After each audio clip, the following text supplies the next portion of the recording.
Labas. Noriu su tavimi pasidalinti keletą minčių. Mano požiūriu labai mums visiems svarbių ir aktualių.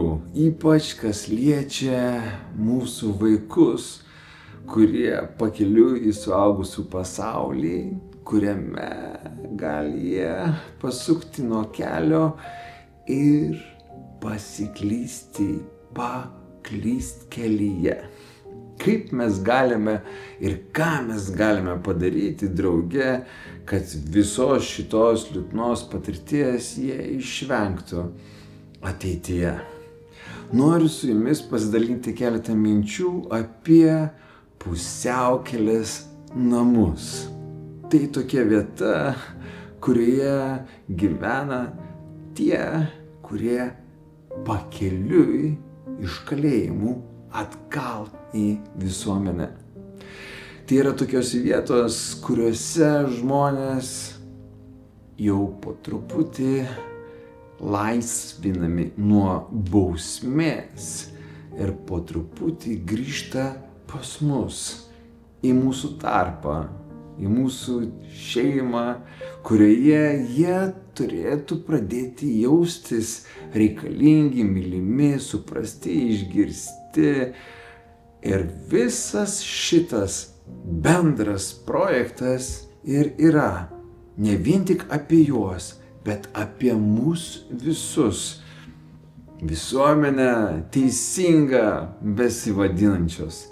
Taigi, visų pirma reikia suprasti, kad nusikaltimas tai yra elgesio liga.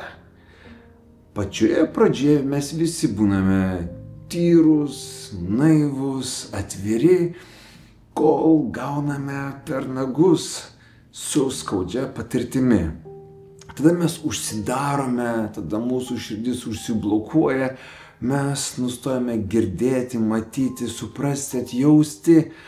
Ir būtent tada prasideda augti tai, kas paskui į kalėjimus žmonės ir atveda. Ir čia jau, brangieji, yra ne vien tik jų problema, čia yra mūsų visų nedadaryto darbo rezultatas, kurio mes visi visiškai nesimėgaujame. Taigi, ką mes galime drauge padaryti, kad visi tie žmonės galėtų grįžti, o gal labiau reikėtų užklausti klausimą, ką mes galėtumėm ir kaip galėtumėm daryti, kad jie niekados iš viso to teisingo kelio ir neišklystų. Ir niekados mūsų nepaliktų, nueidami tais klystkeliais tamsiais, daug skausmo tiek jiems patiems, tiek jų aukoms atnešančiais.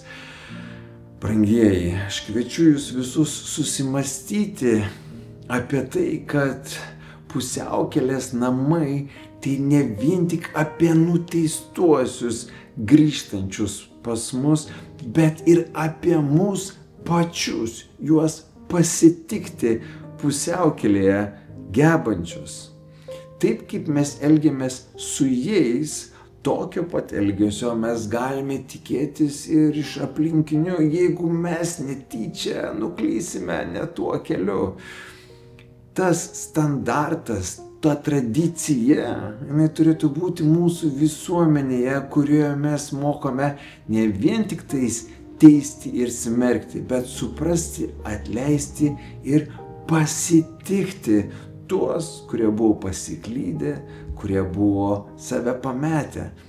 O mes visi galime užaugti, bręsti būtent tuose veiksmuose, strategijose, kurių mes imdamiesi ir įgyvendindami mūsų visuomenę, pradame suprasti nusikaltimo prigimtį, jos šaknis, draugijas rauti laukan iš visuomenės, kad galėtumėm būti pati laimingiausia pasaulio šalis, kurioje gyventi gera, kurioje vieni kitus girdi, supranta, atjaučia ir moka bendrauti ne vien tik tais verbalinė, žodinė kalba, bet ir ta, kuri gyvena mūsų širdyje. Na, tu supranti, apie ką aš, ane?